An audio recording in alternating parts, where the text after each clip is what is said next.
आप देख रहे हैं देश का number 1 Hindi news channel news 18 India और सजा है मध्य प्रदेश के दशा और दिशा पर बात करने के लिए मंच, ये सबसे बड़ा मंच डायमंड स्टेट समिट का।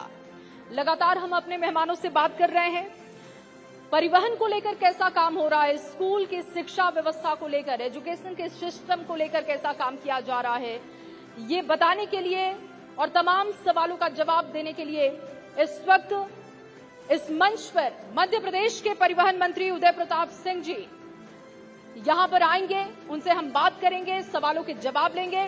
जोरदार तालियों के साथ उनका स्वागत कीजिए और उनसे बात करेंगे मेरे सहयोगी मनोज जी।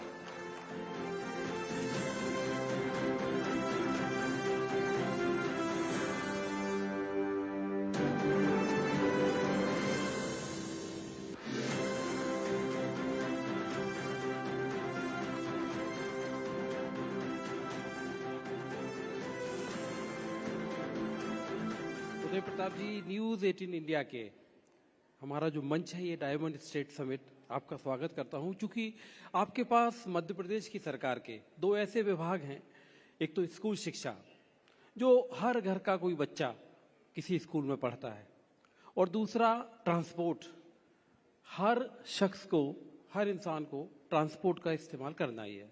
तो इसलिए आपके दोनों विभाग बड़े महत्वपूर्ण हैं। तो मैं तो अपने दर्शकों से कहूंगा कि आपका इतना स्वागत कर दें कि आप इनकी सारी, जितने भी इनके मन में सवाल हैं उनके जवाब दें बहुत अच्छे से। थोड़ा सा तालियां बजा के स्वागत कर दीजिए। सर, मैं शुरुआत करूंगा युवाओं से, स्कूल से शुरुआत करूंगा, जिसको बीच में अभी जेनजी कहा गया या युवा। मैं आपसे युवा शब्द कहूंगा कि युवाओं को जहन में रखते हुए, और आप एक स्कूल शिक्षा मंत्री हैं मध्य प्रदेश के, आपकी सरकार में आपने ऐसी कौन सी चीजें हैं जो जिनकी शुरुआत की है या हो रही हैं?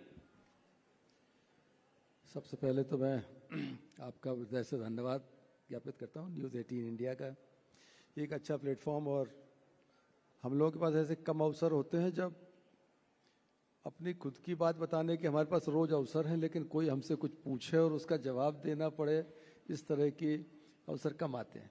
तो सब आपका बहुत धन्यवाद ज्ञापित करता हूँ। आपने कहा कि स्कूली सिस्टम में बच्चों के लिए हम क्या कर रहे हैं। स्वाभाविक रूप से आज जो बच्चा हायर सेकेंडरी लेवल तक है, यही बच्चा आगे जाके इस देश को लीड करने वाला है। ये छोटे स्कूल में जो बच्चे पढ़ रहे हैं, यही हमारा सही मानो भविष्य है।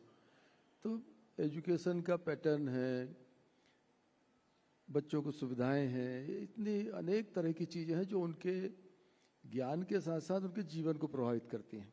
हम लोग उस पर काम कर रहे हैं। सबसे महत्वपूर्ण, प्रधानमंत्री जी के नेतृत्व में नई शिक्षा नीति इस देश में आई। नई शिक्षा नीति जो परंपरागत शिक्षा थी, जिसमें आपके अंदर स्किल है उसका कोई, उस शिक्षा में कोई मायने नहीं था, आपके शौक हैं उस शिक्षा में वो मायने नहीं रखते थे। केवल ऐसा ज्ञान था जो जिसके आधार पे आप सर्विस लेने के लिए पीछे घूमते रहो, बाकी और बहुत रास्ते खुलते नहीं थे उसमें। लेकिन नई शिक्षा नीति के बाद स्वाभाविक रूप से ज्ञान तो आधार होता ही है, साथ ही आपके अंदर क्षमताएं हैं उसको विकसित करने का काम है। कैरियर काउंसलिंग के स्कोप्स हैं, व्यावसायिक शिक्षा का एक पैटर्न डेवलप हुआ है, डिजिटल एजुकेशन की तरफ हमारी शिक्षण व्यवस्था आगे बढ़ी है।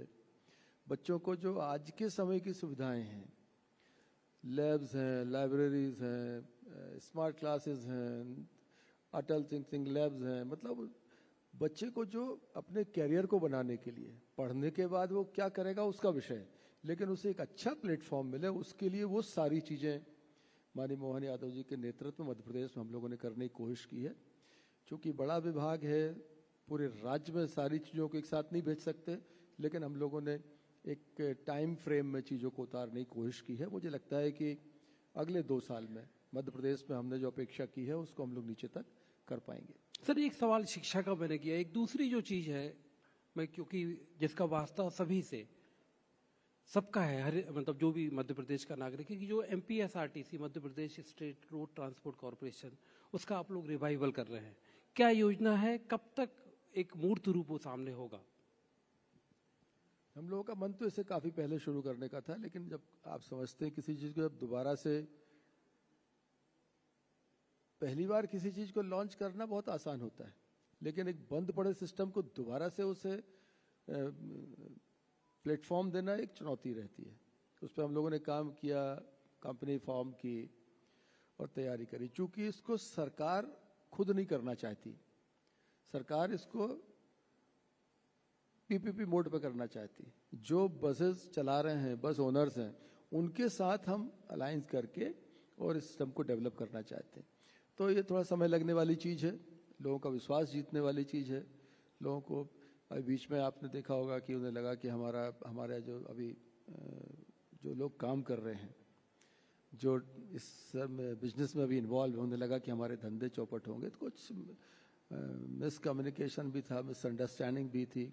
तो उन चीज़ों को हम लोग उनको भी दूर करने लगातार सरकार बातचीत कर रही थी ट्रांसपोर्ट, उनको भी हम लोग दूर करने का काम कर रहे हैं। माननीय मुख्यमंत्री जी का एक चीज तय है कि हम कोई भी ऐसा काम नहीं करेंगे जिसमें किसी किस्म का किसी पक्ष को असंतोष हो। तो सारी चीज़ों को स्ट्रीमलाइन करके जल्दी हम ये सिस्टम को चलाएंगे, हमने तय किया है और काफ़ी चीज़ें हम उस पर कर भी चुके हैं। आप मतलब मैं सबको बता दूं कि उदय प्रताप जी खुद भी एक स्कूल चलाते हैं, इसलिए चूंकि आपके पास खुद भी स्कूल चलाने का अनुभव है, सक्सेसफुली चलाने का अनुभव है और आप मध्य प्रदेश के शिक्षा मंत्री भी हैं। मैं ये समझना चाहूंगा कि एक डिस्पैरिटी हमारी सोसाइटी में है कि प्राइवेट स्कूल और एक सरकारी स्कूल, ये डिस्पैरिटी कैसे खत्म होगी? सबसे पहले तो ये बता दूं कि जब मैं स्कूल खोला था उस समय में शिक्षा मंत्री नहीं था। कई बार लोगों को लगता है कि जिस जगह पर बैठे हैं उसका, लेकिन हो सकता है आपको शिक्षा मंत्री बनाने वो स्कूल चलाना आपकी काबिलियत रही। तो एक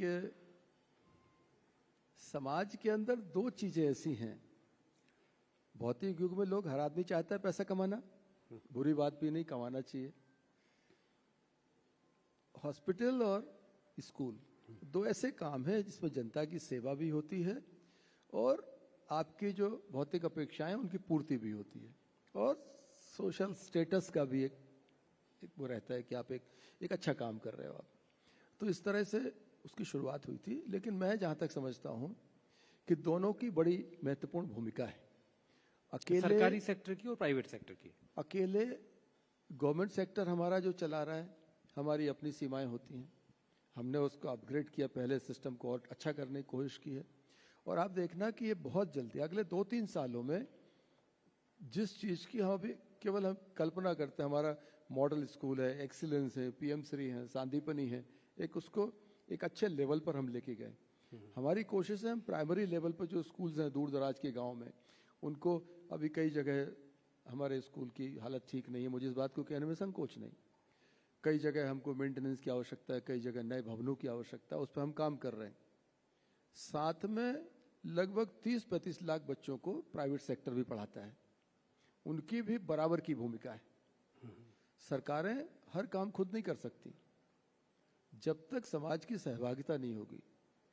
मैं उसको, वो एक बिजनेस सेक्टर है। आप कल्पना करिए, हम सरकार स्कूल खोलती है, एम्प्लॉयमेंट जनरेट होता है, उसमें हमारा पैसा लगता है, 4 कर्मचारी उसमें हम अपॉइंट करते हैं। और प्राइवेट सेक्टर का एक स्कूल आता है, पैसा भी आता है बाजार में, मतलब आपका करेंसी बाजार के अंदर आई, आपका इंफ्रास्ट्रक्चर डेवलप हुआ तो सारी चीजें, वो बाजार चलता है, ईंट वाले की ईंट बिकती है। इस तरह से एक पूरा अपन उसको व्यवसायिक तरीके से देखें, और बाद में फिर वो बच्चों की शिक्षा देने का काम भी करता है और जॉब्स भी वहाँ पर पैदा होते हैं। तो दोनों तरह की चीजें हैं। सरकार अपना काम करे, प्राइवेट सेक्टर के लोग आते हैं, हम लोग उनको उत्साहित करने का काम करते हैं। हम हतोत्साहित नहीं करते, प्राइवेट सेक्टर भी अच्छा काम करे। और इस देश की तरक्की में जितना समय समय पर सरकारों ने काम किया है, मुझे लगता है कि हमारे जो इंडस्ट्रियलिस्ट हैं, बिजनेसमैन हैं, और जो समाज की भूमिका को नकारा नहीं जा सकता। आपने सांदीपनी स्कूल का नाम लिया, आपके जो मुख्यमंत्री हैं डॉक्टर मोहन यादव, उनका कृष्ण प्रेम है, मतलब सांदीपनी भगवान कृष्ण के गुरु। तो ये सांदीपनी स्कूलों को हम कह सकते हैं कि ये आप, हाँ, ये आपके मन में एक मॉडल है जो उन बड़े बड़े प्राइवेट स्कूलों से बेहतर होगा। सांदीपनी विद्यालय क्या हमारे, क्योंकि पहले वो सीएम राइड हुआ करते थे। सांदीपनी विद्यालय एक बहुत अच्छा कॉन्सेप्ट है, लेकिन हमारी वित्तीय प्रबंधन सरकार की जिम्मेदारी, हम कितने खोल पाएंगे। अब हमने प्लान किया हम 200 सांदीपनी और खोल रहे हैं। अभी कितने हैं? अभी लगभग हमारे पास 375 के आसपास अभी है, 200 हम और खोलने जा रहे हैं। आप कल्पना करिए अगर मध्य प्रदेश में अब एक साथ 2000 सांदीपनी खोल पाते तो पूरा सिस्टम चेंज हो जाता है। आपको मतलब आपको लगता है कि दुनिया के किसी भी देश में जो हाईटेक इंस्टीट्यूट्स हैं उस तरह का एक संस्थान हम खड़ा कर देते, लेकिन हमारी अपनी लिमिटेशन, फाइनेंशियल लिमिटेशंस हैं, हमारी अपनी बाध्यताएं हैं, इस कारण से सब एक साथ संभव नहीं हो सकता। और 2000 स्कूल खुलते खुलते समय भी लगना है, तो इसलिए हम लोगों ने तय किया है कि सांदीपनी को हम प्रमोट कर रहे हैं। मॉडल स्कूल हैं, एक्सीलेंस है, पीएम श्री है, इसके साथ में जो हमारे छोटे स्कूल्स हैं प्राइमरी लेवल के दूरस्थ गाँव में, हम उनको भी हमने एक प्लान तैयार किया है। अभी बहुत प्राइमरी लेवल पे है, लेकिन मुझे लगता है 1-2 महीने के अंदर उसे हम आकार देंगे। हम उन छोटे स्कूल्स को भी बहुत सुंदर करने वाले हैं, उनको मतलब इतना अट्रैक्टिव करेंगे। जिस तरह सांदीपनी है वैसे ही 2 कमरे का वो गांव का स्कूल भी, उसको नर्सरी कैंपस इतना अट्रैक्टिव करेंगे, मतलब उसमें अट्रैक्शन होगा कि बच्चा वहां जाना चाहेगा, पेरेंट्स अपने बच्चे को उसे भेजना चाहेंगे। अभी प्लास्टर नहीं हुआ, कलर नहीं है, बिजली नहीं है, बाहर मतलब उसका कैंपस बहुत व्यवस्थित नहीं है, लेकिन ये सब चीजें उस गांव में बहुत कम पैसे में हो सकती हैं, उसको व्यवस्थित कर। दूसरा, हमारा टीचर्स का माइंडसेट बदला है। हम ऐसे सैकड़ों शिक्षकों को जानते हैं जिन्होंने अपने परिश्रम और लोगों का सोशल इन्वॉल्वमेंट से उन्होंने उस संस्था को ठीक किया है, बगैर सरकार की मदद लिए सरकारी स्कूल को अच्छा करने का काम किया है। तो समाज में परिवर्तन आ रहा है, जागरूकता बढ़ी है और लोगों का थोड़ा सा मन भी हुआ है कि हमारी भी क्या भूमिका है, ये व्यक्ति खुद भी तय करने लगा है। एक बार फिर मैं ट्रांसपोर्ट पे आऊंगा, ड्राइविंग लाइसेंस या ओवरऑल आपका जो सिस्टम है, क्योंकि बहुत शिकायतें लोगों को होती हैं कि भाई ड्राइविंग लाइसेंस बनाने में ये प्रॉब्लम है, गाड़ी की रजिस्ट्रेशन कराने में ये प्रॉब्लम है। एज ट्रांसपोर्ट मिनिस्टर उन चीज़ों को खत्म करने के लिए आपने मतलब जो रिसेंट आपकी इनिशिएटिव जो हों, जो हम लोगों की, हमारे जो सुनने वाले हैं उनको लगे कि हाँ अब उनके लिए ड्राइविंग लाइसेंस या रजिस्ट्रेशन एक ट्रांसपेरेंट प्रोसेस होगी। मैं इसको कहूंगा कि 3-4 साल पहले का ट्रांसपोर्ट डिपार्टमेंट और अब का ट्रांसपोर्ट डिपार्टमेंट, इसमें आप जमीन आसमान का अंतर देखोगे। हम लोगों ने ट्रांसपेरेंट सिस्टम देना है पूरा डेलिकेटली उसको, क्योंकि ये अलग तरह का काम इसमें। एक पासपोर्ट की तरह फेसलेस की बात करते हैं, मतलब हम लोगों ने इसे, हमारी लगभग 58 तरह की सर्विसेज हैं, हमने 52 सर्विसेज को फेसलेस कर दिया। घर बैठे लर्निंग लाइसेंस बना सकते हो, घर बैठे टैक्स जमा कर सकते हो, घर बैठे आप परमिट इशू कर सकते हो, घर बैठे आप चीज़ों एक्सटेंड कर सकते हो चीज़ों को। इस तरह की सर्विसेज हमने तैयार करी। अभी जो आपने ड्राइविंग लाइसेंस आदि का कहा, भारत सरकार ने बड़ी मदद की राज्य की सरकारों की। जो परिवहन मंत्रालय है उसमें हमारा जो फिटनेस सेंटर्स हैं वो डाल रहे हैं। पहले फिजिकली देखा उसको, वाहन आया नहीं आया, फिटनेस दे दी, उसकी हालत क्या है किसी को नहीं पता, लेकिन अब ऑटोमेटिक पूरा एक यूनिट डली है, उस मोड पे उसको फिटनेस सर्टिफिकेट मिलता है। ड्राइविंग लाइसेंस के हम लोगों ने संभागीय मुख्यालयों पर ट्रेनिंग सेंटर्स डाल रहे हैं, उसमें लगभग 100% पैसा भारत सरकार देती है। आपने उसको चलाना है और लोगों को सुविधा देना है। हम संभागीय मुख्यालयों पर तो कर ही रहे हैं, बड़े जिलों में जिला स्तर पर भी जा रहे हैं। तो ड्राइविंग लाइसेंस जैसा दूसरे देशों में बनता है, यूरोप के देशों में, हमारे हिंदुस्तान में इस तरह से ट्रेनिंग सेंटर्स नहीं थे, लेकिन दूसरे देशों अब पूरी प्रॉपर ट्रेनिंग होगी आपकी, आप उस पूरी साइकिल से निकलने के बाद ही आपको लाइसेंस जारी होगा और सारी चीज़ें मतलब आपकी उसकी वीडियोग्राफी होगी, ये होगा, उन सबको देखने के बाद आपको लाइसेंस दिया जाएगा। तो मुझे लगता है इन मापदंडों को भी विभाग पूरा कर रहा है और अगले 1-2 सालों में काफ़ी चीज़ें ज़मीन पर, क्योंकि शुरुआत जिनकी की थी हम लोगों ने, उनको तैयार होते होते समय लगता है। अगले 1-2 सालों में ये चीज़ें दिखने लगेंगी। भोपाल में फिटनेस ऑटोमेटिक तरीके से हो रही है, इंदौर में होने लगी, जबलपुर होने लगी, अब आगे आने वाले समय में नर्मदापुरम में होगी, नरसिंहपुर में होगी। तो ये चीज़ें नीचे मतलब डिस्ट्रिक्ट लेवल पे जाएंगी। एक शिक्षकों की भर्ती की एक मतलब एक मुझे लगता है 4 लाख से ज़्यादा शिक्षकों की भर्ती आप लोग कर रहे हैं, क्या प्रोसेस चल रही है और क्या, क्योंकि ये लगातार एक बड़ी शिकायत होती है कि शिक्षकों की कमी बनी हुई है, एक रेशो जो है बच्चों का और शिक्षकों का वो प्रॉपर नहीं है। नहीं, मैं इस बात से सहमत नहीं हूँ। बच्चों की संख्या भी घटी है पहले से। इसका कारण क्या है घटने का? इसके दो कारण, जन्म दर भी घटी है, दूसरा खासकर प्राइमरी लेवल पे, क्योंकि गवर्नमेंट सेक्टर में नर्सरी KG1 KG2 का कॉन्सेप्ट रहता नहीं, और पेरेंट्स चाहते हैं बच्चे को 4 साल का हुआ और उसको स्कूल भेजना है। हमारे यहाँ मापदंड है कि 6 साल का बच्चा होता है तब आता है, तो 6 साल तक कोई इंतजार नहीं करता। हमने प्रयोग किया, 5000 से अधिक ऐसे स्कूल में हमने नर्सरी चालू कराई, हमारा प्रयोग सफल रहा, और धीरे धीरे करके हमने आंगनबाड़ी प्राइमरी स्कूल के साथ क्लब करी, 2 आंगनबाड़ियों को प्राइमरी स्कूल कैंपस में ही खोलने का काम कर रहे हैं, जिससे कि हमको उस लेवल बच्चा मिले। तो जन्म दर भी घटी है थोड़ा सा प्राइमरी लेवल, लेकिन पिछले साल हम लोगों का एनरोलमेंट बढ़ा है, इस साल हमारा पहली क्लास का एनरोलमेंट पहले से बढ़ा है, और बच्चों को हम लोग बेहतर शिक्षा की तरफ, उनका अट्रैक्शन स्कूल की तरफ हो, इस बात के लिए हम लोग काम कर रहे हैं। और मुझे लगता है कि आगे आने वाले समय में ये जो प्राइवेट और सरकार का जो एक अभी अंतर रहता था उसको हम खत्म करेंगे, और एक कॉम्पिटिटिवनेस के साथ प्राइवेट, और आज हमारे सांदीपनी में लाइन लगा के एडमिशन्स हो रहे हैं, मॉडल स्कूल्स में हो रहे हैं, तो उस तरह की चीज़ जब करेंगे तो हम उनके समकक्ष हम लोग खड़े हो पाएंगे। एक चीज़ जो है सर, आपकी दोनों विभाग आपके काम आते हैं कि स्कूलों में बच्चों के लिए बसें चलती हैं और स्कूल के बच्चे आप ही मतलब देखते हैं, आप उनके एक तरह से सबके गार्जियन हैं। तो बसों के बीच बीच में हम लोग घटनाएं सुनते हैं कि अब बस का कहीं टकरा गई, कुछ हो गई, दुर्घटनाएं होती हैं।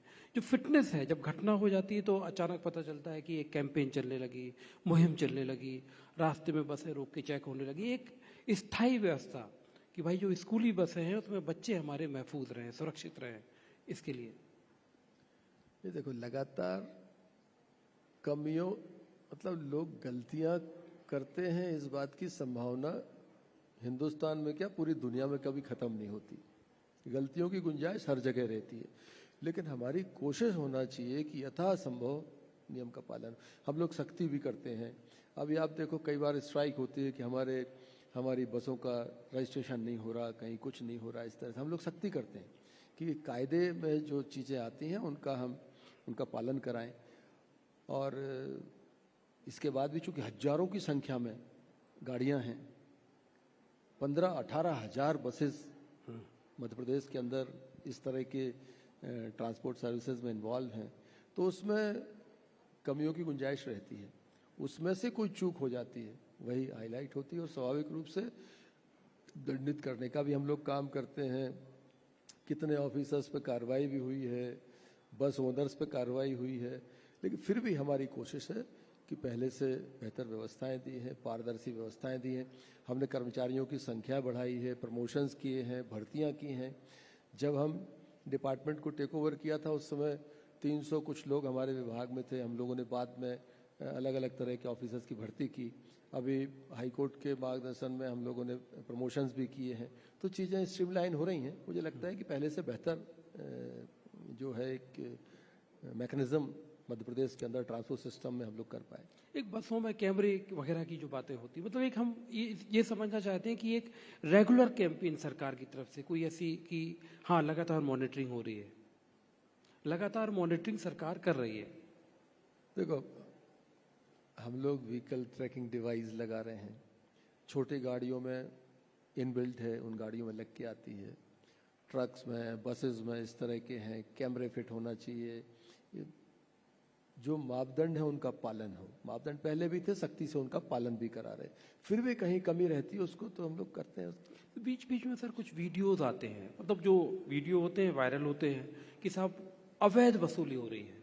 ये अवैध वसूली जो ट्रांसपोर्टेशन के साथ, ट्रांसपोर्ट डिपार्टमेंट के साथ होती है, इसके लिए मतलब आपकी सरकार और आपकी तरफ से क्या सख्ती?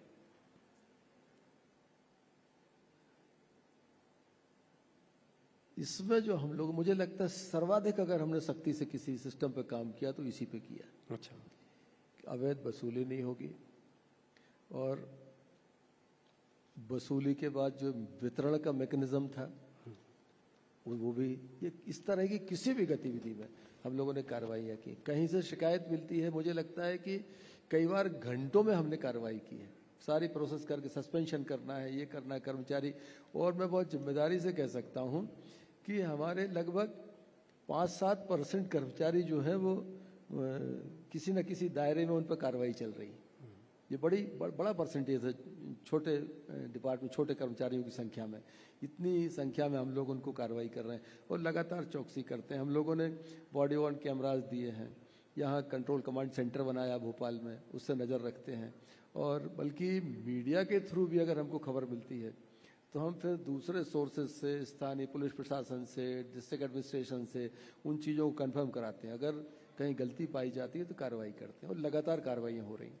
आपने मतलब बड़ी लंबी राजनीति आपकी, जनपद अध्यक्ष से लेके आपने शुरुआत की, जिले में विधायक रहे, आप सांसद रहे, दिल्ली में आपने लंबे समय तक आप सांसद रहे। उसके बाद जब आप लौट के, आपसे कहा गया अचानक, थोड़ा सा मतलब सब लोग जानना चाहेंगे कि कैसा लगा था जब आपको अचानक कहा गया कि अब आपको जाके गाडरवारा से विधानसभा का चुनाव लड़ना है। कैसा लगा, कैसा था, पहले सच बताइएगा। नहीं, मुझे इस बात को कहने में कतई संकोच नहीं है। अकेले में भी ये बात कहता हूँ, सार्वजनिक रूप से भी कह सकता हूँ। जब एक सिस्टम में आदमी लंबे समय काम करता है और उससे हटके किसी दूसरे तरफ के लिए कोई जिम्मेदारी मिलती है तो असहज तो होता है। 15 क्योंकि आप तो जीत के रिकॉर्ड बना रहे थे ना सांसद होते हुए। 15 साल लगातार दिल्ली में काम किया। एक पार्लियामेंट का एक अपना काम करने का, कंट्री वाइड आपका एक अपॉर्चुनिटी रहती है काम करने की। मैं CPA का मेंबर रहा तो दुनिया के कॉमनवेल्थ कंट्रीज़ में जाने का मौका मिलता था, उनके बीच में काम करने का मौका मिलता था, इंडिया को रिप्रेजेंट करने का मौका मिलता था। वो एक अलग तरह का काम था। और स्टेट में जब हम आते हैं तो स्वाभाविक रूप से आप सीधे लोगों की मदद कर पाते हैं। पॉलिसीज़ में आपका सीधा इन्वॉल्वमेंट होता है, आप लोगों के जीवन को प्रभावित करने वाले निर्णय आप यहाँ ले सकते हो। दोनों के अपने काम करने के वो है, लेकिन अल्टीमेटली आपका लक्ष्य ये है कि समाज में आपने काम करना है। तो दिल्ली में करना है कि भोपाल में करना है, ये विषय नहीं है। चुनौती ये है कि आपको पूरे डेडिकेशन के साथ, बिल्कुल ईमानदारी के साथ, पूरे समय का सदुपयोग करते हुए जिस बात के लिए लोगों ने आपको चुना है उन चीज़ों को आपको जमीन पर उतारना है। इसकी कोशिश वहाँ भी करते थे, यहाँ भी करते। आपने सवाल का जवाब ही नहीं दिया। मैंने पूछा था कि गाडरवारा से जब आपको टिकट देने के लिए कहा गया कि चुनाव लड़ना है, क्योंकि मैं बतौर पत्रकार उस समय जो सर्वे आते थे या जो सीटें आती थी हमारे सामने, उसमें कहा जाता कि गाडरवारा थोड़ी कठिन सीट है और उस कठिन सीट पे आपसे कहा गया कि बीजेपी के लिए कठिन सीट है और आपको दिल्ली की जगह आपसे कहा जाके चुनाव लड़ो। तो कैसा लगा था? और आपको पता चला था कि कठिन सीट है? कठिन और सरल जैसा पॉलिटिक्स में कुछ नहीं होता। ये तो बड़े डेडिकेशन वाला काम है। आपने अपना काम करना चाहिए। हजारों आंखें आपका पीछा करती हैं, वो आपका मानक तय करती हैं। मैं बहुत लंबे समय से, मतलब मैं तो एक रहता आदमी को कुछ ना कुछ करने की वृत्ति रहती है। तो स्कूल में था तब भी अपना छात्र संघ के चुनाव होते थे, उसमें इन्वॉल्वमेंट, कॉलेज के अंदर रहा तब रहा, फिर जनपद में। तो इस तरह की चीज़ चलती रही। लोगों का दिमाग आपके प्रति बन जाता है। आप कितने ही होशियार चंद हों वो मायने नहीं रखते। लोग आपको जिस नज़र से देखते हो उस नज़र में आपका मापदंड तय होना चाहिए। इसलिए जब भी जिस जगह भी हम गए या जो जिम्मेदारी पार्टी ने समय समय पर दी, लोगों ने उसको खूब भरपूर आशीर्वाद दिया है। इसलिए मुझे लगता है कि लोगों का मिलने वाला लगातार आशीर्वाद शायद मेरे लिए एक प्रमाण पत्र की तरह है और मैं इसलिए बहुत चिंता नहीं करता। और मैं मतलब शायद उन विरले लोगों में ये मतलब ये कोई वो नहीं है। मैंने हमेशा कहा है कि काम करना है और जब लोग नकार देंगे तो दोबारा उनके बीच में नहीं जाना है। इस माइंडसेट के साथ हम चले हैं। इसलिए बहुत सावधानी भी बरतते हैं कि वो अवसर ना आए कि लोग आपको उतार दें। तो बहुत चौकस होकर, बहुत सावधानी से चीज़ों को बहुत समझते बूझते लोगों की भावनाओं के अनुरूप काम करने की कोशिश करते हैं। शायद इसलिए मुझे लगता है कि चुनौती जैसी चीज़ें नहीं रहीं, बड़े आसान मुझे अवसर मिले हैं। नीचे परिस्थितियां कठिन रहती हैं, लेकिन आपकी कार्य पद्धति, लोगों का स्नेह, पार्टी की अपनी पार्टी का एक अपना प्लेटफॉर्म रहता है, पार्टी की एक अपनी उसका ऑरा है, उन सब चीज़ों का बड़ा लाभ होता है। और लेकिन दिल्ली से यहाँ आने के बाद जो यहाँ पे जो आपको लगा कि जो चुनौती थी और जो आपको लग रहा था कि यहाँ करने का मौका मिलेगा, वो बीते 2.5 साल में आपको लगा कि हाँ वो मौका मिला और आप वो डिलीवरी दे पाए? यानी हम लोगों ने कोशिश की है। मैं इस बात को कहने में मुझे बिल्कुल संकोच नहीं है कि हम जो चाहते हैं कई बार वो नहीं हो पाता, लेकिन फिर भी अगर हम उसके करीब पहुँच जाएँ तो ये अपनी उपलब्धि है। हम लोगों ने स्कूल एजुकेशन में काफ़ी चीज़ों को छुआ है। पहले से बेहतर करने की कोशिश की है। हमने बच्चों का जो क्वालिटी एजुकेशन जो है उसमें हम लोग एक मापदंड तय किए हैं। बच्चों के परसेंटेज आप देखो, पास होने वाले बच्चों की संख्या अब 75% के आसपास हमारा एक एवरेज 10th और 12th का रिजल्ट आ रहा है। ये अपने आप में उपलब्धि है। हम बच्चों को समय पर यूनिफॉर्म दे पा रहे हैं, बुक्स दे पा रहे हैं, बाइसिकल्स दे पा रहे हैं बच्चों की। हम प्राइवेट इंस्टीट्यूशंस को आरटी का पैसा समय पर दे पा रहे हैं। हम मतलब सारी चीज़ों को हमने स्ट्रीमलाइन किया और समय के दायरे में चीज़ों को पूरा करने की हमने कोशिश की है। और बच्चों का दोबारा से एनरोलमेंट हमारा प्राइमरी लेवल पे बढ़ा है। हाई स्कूल, हायर सेकेंडरी हम पहले से बहुत बेहतर हुए हैं। तो यही चीज़ें हैं जो आपको उत्साहित करती हैं। एक ट्रांसपेरेंसी इन ट्रांसपोर्ट, मतलब परिवहन में पारदर्शिता, इसके लिए मतलब कोई मूल मंत्र आपकी सरकार का, आपका परिवहन में पारदर्शिता? नहीं, स्वाभाविक रूप से देखिए, डेमोक्रेसी में सबसे ज़्यादा किसी चीज़ की आवश्यकता है तो पारदर्शिता की है। वो जहाँ आपका ये सिस्टम ब्रेक हुआ वो वहीं अविश्वास आपके प्रति या सिस्टम के प्रति होने लगता है। इसलिए हमारी पूरी कोशिश रहती है सारी चीज़ें लोगों को महसूस होना चाहिए, समझ में आना चाहिए। जो चल रहा है वो आदमी के समझ में आए। ऐसी कोई भी गतिविधि जो लोगों को समझ में नहीं आए, समझना चाहिए कि उस क्वेश्चन मार्क खड़ा होता है, इसके पीछे कोई कारण है। इसलिए सारी चीज़ें हमारी वो स्मूथ तरीके से चलें, लोगों की जानकारी में चलें। और डिजिटल मतलब डिजिटली जो हमारा जिस तरह की फैसिलिटीज़ हैं उनका हम लाभ लेते हुए करें। और कोशिश करें कि इसमें आदमी का इन्वॉल्वमेंट कम हो, मशीन्स का इस्तेमाल हम ज़्यादा करें, हम इंटेलिजेंस का इस्तेमाल ज़्यादा करें, व्यक्ति की भूमिका घटती जाए, फेसलेस सर्विसेज हम बढ़ाते जाएं। यही सब चीज़ें होती हैं जो एक लोगों के लिए एक संतोषी का कारण बनती हैं।